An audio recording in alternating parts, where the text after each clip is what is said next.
Good morning, I'm Jeff Daking, and we're here in Paris at the Audio Addict conference. And we're all here to demonstrate our gears. Our primary product is the Mic Pre EQ. This is a microphone preamplifier and a 4-band equalizer. This is based on the original design of the Trident A range. It has a microphone preamp with 70 dB of gain, phantom power, and it has a 4-band EQ where the upper and lower bands are shelving and the center bands are peaking. They're fixed frequencies. Each frequency is selected by a switch, and then the boost and cut is continuously variable. This unit also has an output control, which allows you to control the output more accurately if you want to do a fade or tweak the output. It also has mute and a bypass for the EQ. In addition to the 4-band EQ, it has high-pass filters and low-pass filters, and of course, phantom power, and it has a line input. The second product we've made is the FET2 compressor. These are the same amplifiers as in here, and the gain change stage is a FET, an FET. This is a very flexible unit which can be linked in stereo, and all the parameters on this unit are with switches, so it's very easily resettable. First, you have a meter that can read input level, output level, and gain reduction. The next control is threshold. The threshold sets the level at which the limiter begins to work. It can go anywhere from -10 to +10. Then you have the ratio, which actually determines whether or not it's a compressor or a limiter. Compressors have very low ratios, and limiters have very high ratios. This goes from 1.5, 2.1, 3, 5.1, 10, and 20 to 1. The next is the attack time. The attack time can be very fast to protect you, for instance, if you drop a microphone on the floor, or you can have them slower. For instance, for percussion, you don't necessarily want the attack to be fast, because if the attack is very fast, it's going to take the leading edge off of the sound, like the snare drum. You might want to make it a little slower. This goes all the way up to 64 milliseconds, which means that the music has almost gone by before you start compressing.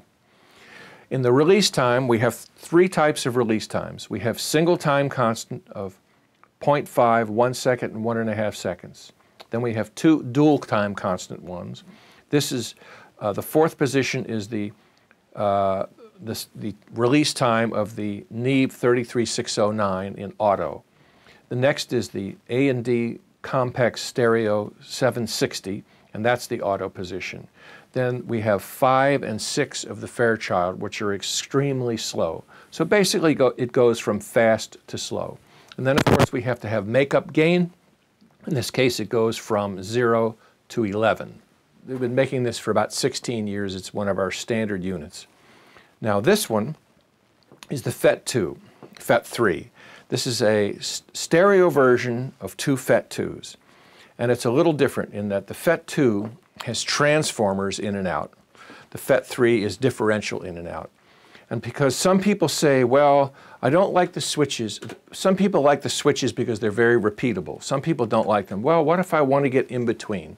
So this, except for the ratio, all of the functions are on potentiometers. They're continuously variable. And this has 2 other features that the FET2s do not have. This has a high-pass filter in the side chain, so that if you have program material in a mix that has a lot of low-frequency material, you can filter that out from the side chain so that the compressor doesn't react to it so much, which is good to keep the bass from pumping on the vocal. It also has the stereo linking in most compressors is done by summing control voltages, which is not very accurate. This is done by summing the audio before the side chain in each side. So it's extremely accurate stereo. And it also allows us to mix it. In this mode, these are 2 independent mono units.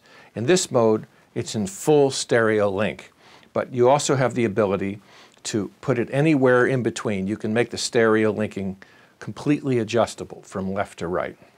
Some of the other products we make the Mic Pre 1. This is a standalone Mic Pre. It's for the user who only has a computer and maybe only needs 1 Mic Pre. And because people who record at home. See, if you look around this studio here, you see we have very good isolation, very quiet air conditioning, and you can hear in the speakers here very well the low frequency. Probably at home, you have the metro going by, you have dogs barking, you have a lot of low frequency noise which you may not even hear because your speakers are too small to reproduce it.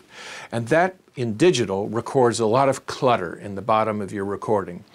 For instance, in a recording studio where you're recording to tape, where you're recording at 30 IPS, you can only record down to about 40 cycles. Your Pro Tools system will record down to 10 cycles, so it has the ability to record what I call a lot of rubbish in the bottom.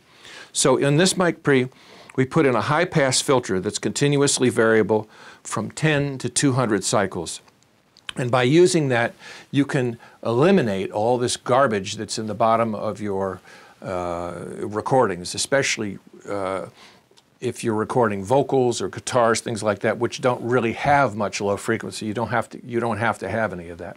The next product we have is the Mic Pre 500.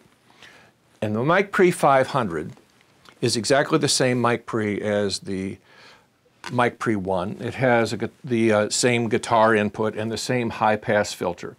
Each of these have 70 dB of gain, so they're good for ribbon microphones, good for condenser microphones. So that's basically it. The line, we have the Mic Pre EQ, compressors, and some other mic pre's. And we hope you like them, and come and see us at the next time, at the next show.